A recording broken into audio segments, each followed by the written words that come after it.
Muchos estudios demostraron que cuando enfrentamos un cuadro gris o sin matices, lo completamos con nuestros colores.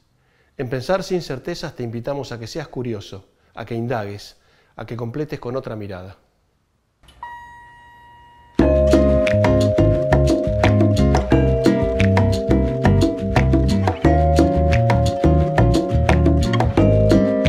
Hoy en Pensar sin certezas, Gabriela Vinelo. Gabriela, vos venís de la comunicación social originalmente, después de una maestría en cultura y antropología, pero lo tuyo es el yoga y el yoga terapéutico. Entonces de eso quiero que profundicemos un poco. ¿Por qué se te dio? ¿Por qué se dio el yoga o el yoga terapéutico? Se dio de una manera como muy inesperada, porque si bien yo practicaba yoga mientras estudiaba y estaba haciendo una carrera más bien académica, en determinado momento, cuando estaba en una situación de hacer un posgrado, un doctorado en antropología, que fue lo siguiente que yo hice, me había salido una beca para estudiar eso en Brasil.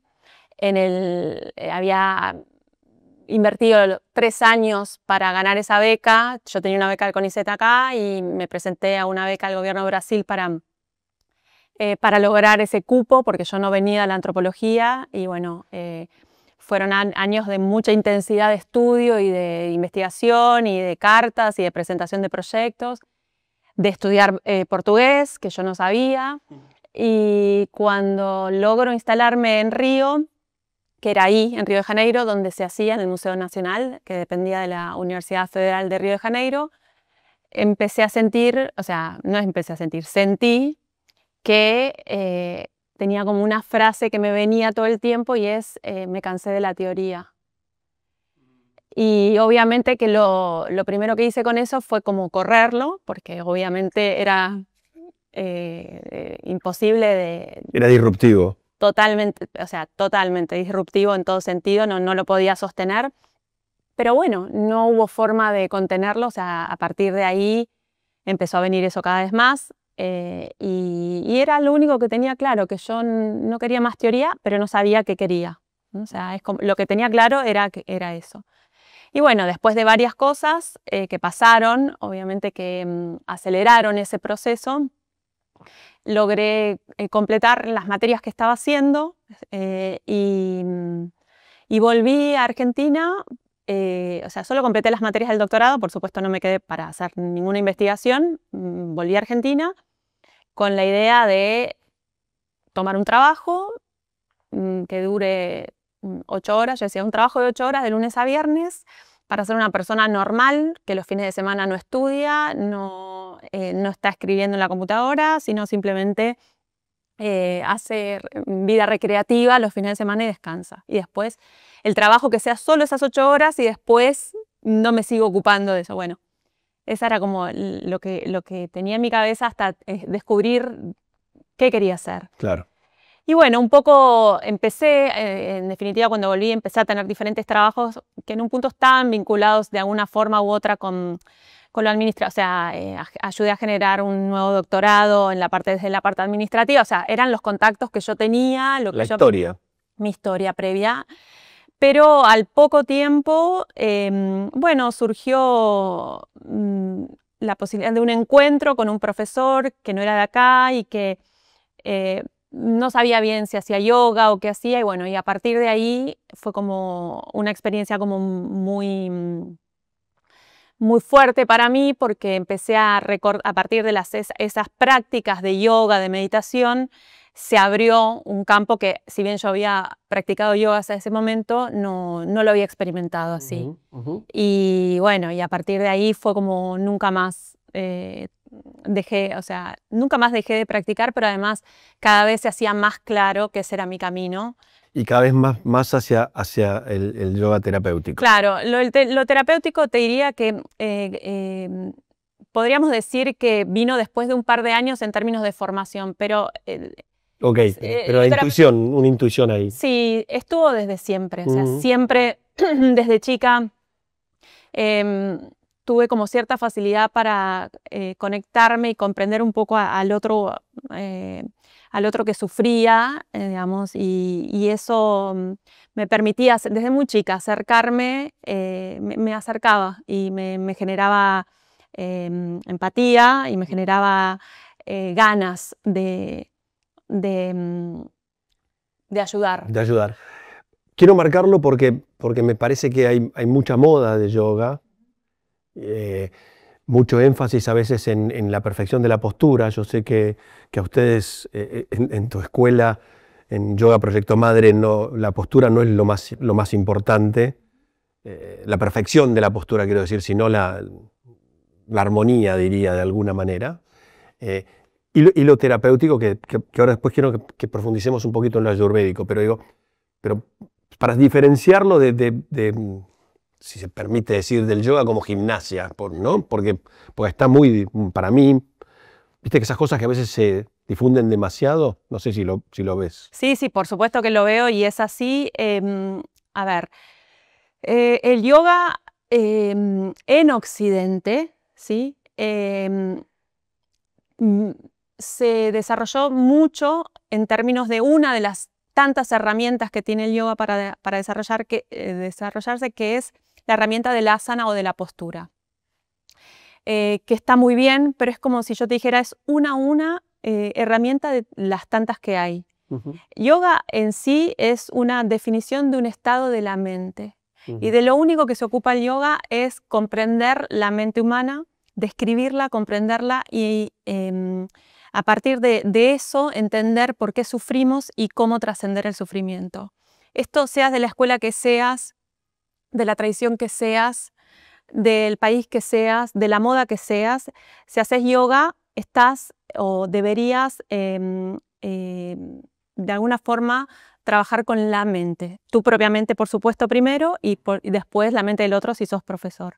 Pero el yoga es una definición de un estado mental, por eso el concepto de yoga con el concepto de meditación es prácticamente lo mismo. Decir yoga y meditación es lo mismo. Pero en Occidente pasó que, especialmente en los últimos 30 años, se desarrolló muchísimo una de las herramientas que a vos te permite trabajar la mente, porque en realidad las asanas o las posturas son para eso, para entrenar tu mente también desde otro lugar, desde trabajar con los canales de energía, etc. Y bueno, y fue la que más se desarrolló y la que más popularidad tiene y es la que el común de la gente asocia con el yoga. Sí, y además te diría, últimamente con el auge del mindfulness y voy a ser crítico, de las pseudo meditaciones, más se empieza a complicar todo. Me parece que se pierde la esencia de algún modo. Esto es mi crítica, ¿no? Como todas las cosas que se tornan como muy visibles o muy masivas tiene lo positivo de que empieza a abrir el juego a personas que nunca se les hubiese ocurrido lo que existía. Y tiene lo negativo que tergiversa, trivializa, saca de contexto y, por supuesto, desde ese lugar genera más confusión. Vos hablás en tu libro, en Sanar, de la mente como conexión entre el cuerpo y el espíritu, ¿no? Y hablas de la enfermedad, y quiero que me lo profundices un poquito, de la enfermedad como el bloqueo de la energía vital. Sí. Sí, para el yoga hay muchas maneras de abordar lo que nosotros en Occidente llamamos enfermedad. Una de esos conceptos en sánscrito que aluden a eso es la palabra vyadi, que básicamente significa la desconexión con la conciencia, con algo más sutil que tenemos. Y la conciencia se expresa a través de la energía vital en nuestro cuerpo físico. O sea, no funcionamos por separado lo físico con lo mental, con lo emocional, con la energía. O sea, está todo vinculado desde lo que el yoga entiende que es un cuerpo humano o un ser humano. Entonces, cuando eso está bloqueado o cuando yo tengo una desconexión a veces pasada o inclusive presente, reciente o de mucho tiempo, deviene, o sea, se expresa también en lo físico como una enfermedad o como sufrimiento cuando a veces no se expresa en lo físico, pero hay algún tema más sutil, como de salud mental o simplemente dolor emocional. O sea, enfermedad como desconexión. Sí. con algo más, si quiere, se puede leer la conciencia como el observador, para algunos es el alma, el nombre que le quieras dar, pero definitivamente algo más sutil que es la causa de tu existencia. Ok. Y háblame de las emociones, porque lo nombraste ahí. ¿Cuánto juega? Las emociones juegan un montón, pero comparado con la fuerza y el poder que tiene la conciencia son muy, diría, superficiales en ese sentido. O sea, el problema que en general tenemos es, especialmente en Occidente, creo que hay como mucha exacerbación de las emociones. Las emociones y poca trabajo de... No llegamos a ir más profundo para entender que eso genera ruido, genera dolor, genera sufrimiento, pero es solo una capa más sutil que lo físico, por supuesto. A las emociones no las puedo agarrar, como puedo agarrar, no sé, mi mano o mi brazo, pero hay tanto más y más calmo detrás de esas emociones o de esa mente vinculada con lo emocional, que es como ahí a donde quiere llegar el yoga. O sea, hay que trascender esas emociones, hay que aprender como a reconocerlas. No es que trascender es negarlas, sino aprender a reconocerlas, anticiparse qué cosas también muchas veces disparan esas emociones. El yoga es como los Yoga Sutras, son como un tratado bastante profundo para entender nuestra mente. Y nuestra mente, en un aspecto, son nuestras emociones. Y entonces, para lograr un estado, como vos decías al principio, más de balance, de armonía, bueno, hay que... ¿Y cuánto en nuestra mente occidental, sobre todo, la otra parte del exceso de lo racional, de la racionalidad? ¿Cuánto? ¿Entendés? Sí, entiendo. Por supuesto que también... Porque también desconecta. A ver, podríamos decir que el yoga clasifica nuestra mente como en 5, ¿no? Y las primeras 3 mentes son mentes más externas, ¿no? Que son las con las cuales funcionamos habitualmente. Te diría que 2 en particular. Una es la mente de los sentidos, que es la mente que está ligada a todos los estímulos que recibimos, que va como de acá para allá acompañando a los sentidos. Y la siguiente es la mente que nos generan nuestras identidades o nuestra identidad, que por supuesto ahí está todo el mundo racional que yo fui aprendiendo a través de la memoria, del aprendizaje, bueno, de los años de educación que recibí. Y donde están todos los rótulos, los títulos, las cucardas que ganamos y las que, inclusive las buenas y las malas, ¿no? Todas las que consideramos buenas y malas. Entonces, bueno, esas 2 mentes nos juegan algunas malas pasadas y el yoga lo que dice es, bueno, hay una tercera mente que sigue siendo externa, que empieza a discernir, que tiene la capacidad de discernir, de decir, quizás me lo estoy tomando muy personal y no es tan así, ¿no? Que es una mente que también se desarrolla mucho en las terapias, ¿no? Que empieza a hacer como ciertos insights, pero todavía ahí no hay yoga. O sea, recién traspasando esas mentes, hay una mente que es como la primera que empieza a tener una capacidad de foco, ¿no? De sostener un objetivo, eventualmente un objetivo que me lleva a un lugar mejor, ¿no? Más saludable, más armonioso. Ahí empiezo a entrenarme en la meditación o en el estado de yoga. Recién ahí empiezo empieza a entrenarse una mente que es más sabia, que sabe cómo guiar a la mente de los sentidos y al ego, porque en definitiva esa mente siguiente es la del ego. Y bueno, entonces me va guiando hacia un lugar que puede ver la película más grande. Okay. ¿No? Que sufrimos porque estamos viendo como un fotograma, no sé si existe este concepto, pero bueno, de toda la película, y en cambio esa mente que se llama chitta me permite como ir más adentro y decir, bueno, me duele porque me duele ahora esto, porque está pasando, pero hay más, es más grande esto. Gabriela, asocio esto con lo que también decís, la diferencia entre curar y sanar, y quiero que ahí me cuentes un poco, nos cuentes de qué es lo ayurvédico, qué tiene que ver lo ayurvédico, que va en la línea de sanar, por lo que entiendo, ¿no? Curar es como cuando decimos que tenemos una lastimadura o algo y eso ya se curó. No, cicatrizó, ahí está. Y sanar puede querer decir, o sea, quiere decir que quizás esa lastimadura o ese raspón, bueno, todavía no cicatrizó completamente, pero como transito por eso, o sea, lo que me generaba extra dolor de eso, porque bueno, era la lastimadura, pero a la vez que me caí, que lo asocio cuando era chica, bueno, todo esa otra película que se dispara también en cada uno de nosotros, bueno, no interfiere, ¿no? Al contrario, lo puedo administrar eso que me pasa o que me pasó de una manera más integrada, aceptando esa situación, no de palabra, ¿no? Porque no es una frase que me autoconvenzo, sino realmente como llegué a un lugar donde pude comprender eso. Y el Ayurveda en sí es porque entre las cosas que después fueron pasando en mi vida, cuando yo estudié en India, estudié una formación de yoga terapéutico, y quienes me daban esa formación tenían un bagaje muy importante en yoga, y desde el yoga me enseñaban cosas que yo en ese momento intuía y después confirmé que venían del Ayurveda. Entonces, en ese momento en mi formación yo no tenía médicos ayurvédicos que me daban esos conceptos, sí los del yoga, pero no del Ayurveda. Y entonces después, cuando pude tener la oportunidad de, a través de la Escuela de Proyecto Madre, de armar nuestro programa de formación en yoga terapéutico, realmente me propuse que esa información que venía específica, hay una que viene del yoga, pero hay otra que viene de la medicina ayurveda. Y entonces, o te diría hasta del campo de la ayurveda, que es más grande que la aplicación médica.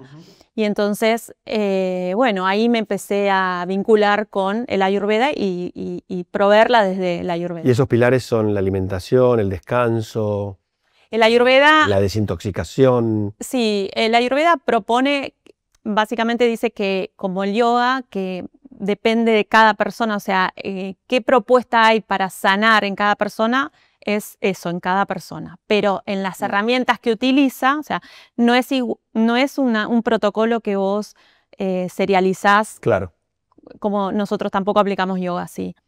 Pero entonces, sí, las herramientas que tiene son herramientas que están vinculadas a los hábitos de alimentación, de descanso, de actividad, hierbas.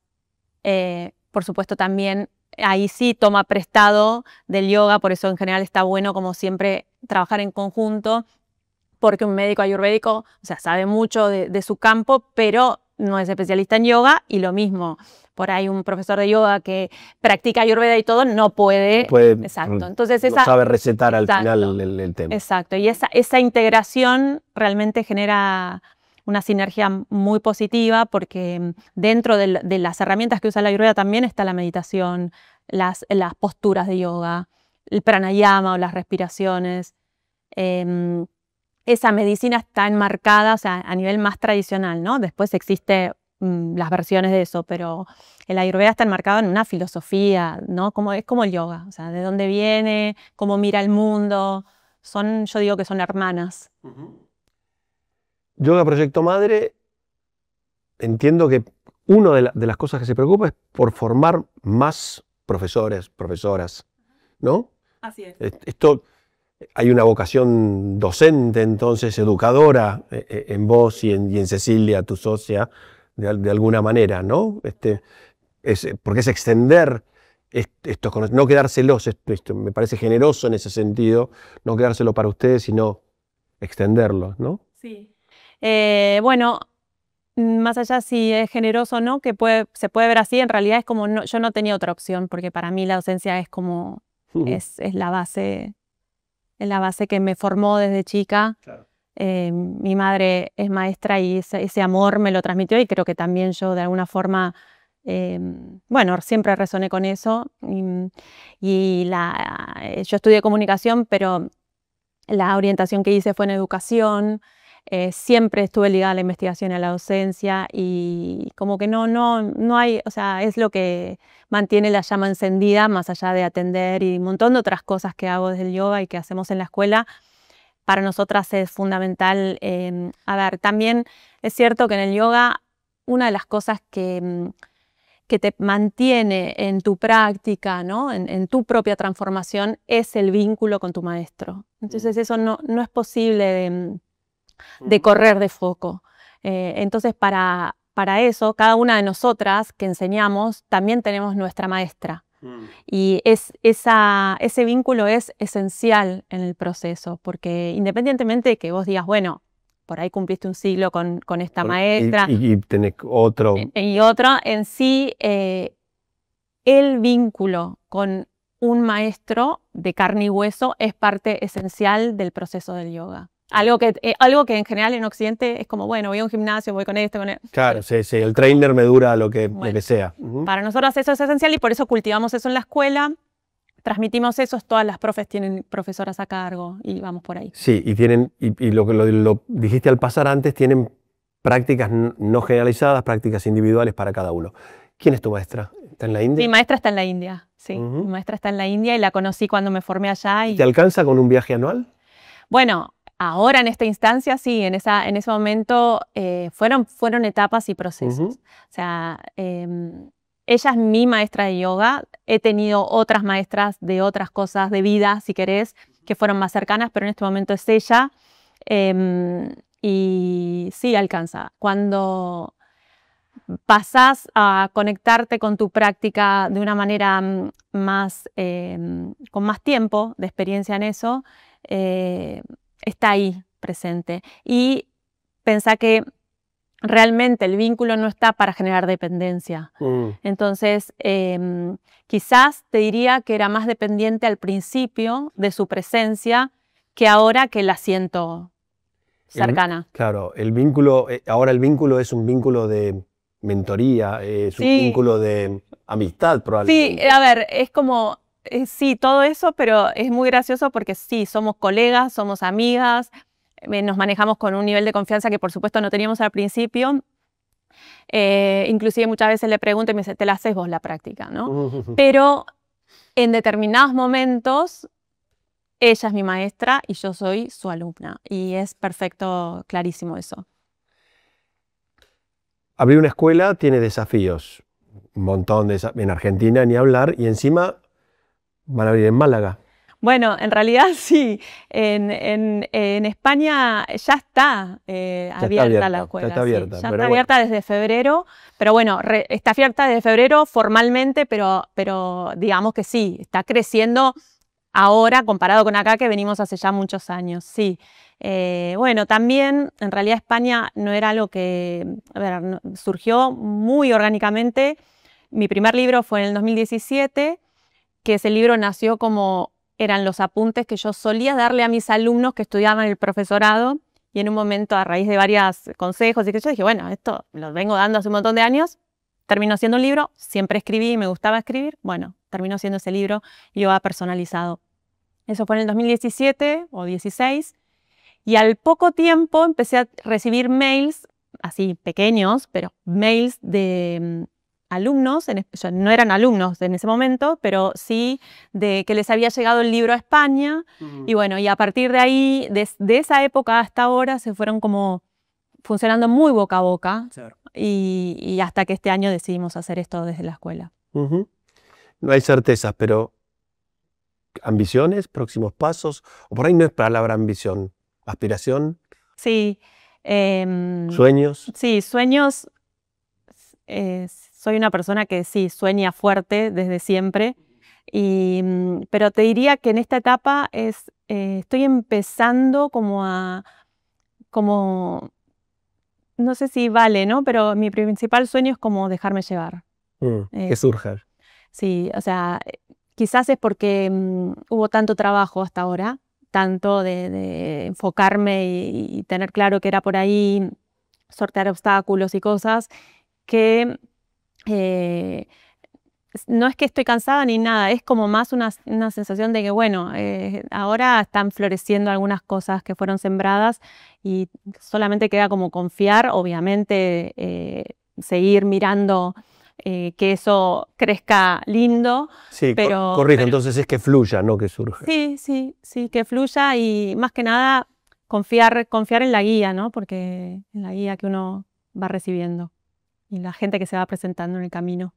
Qué bueno. Bueno, te agradezco mucho que hayas venido. Un placer. Natalia. Gracias por interesarte en lo que hacemos. No, muy interesante. Muchas gracias.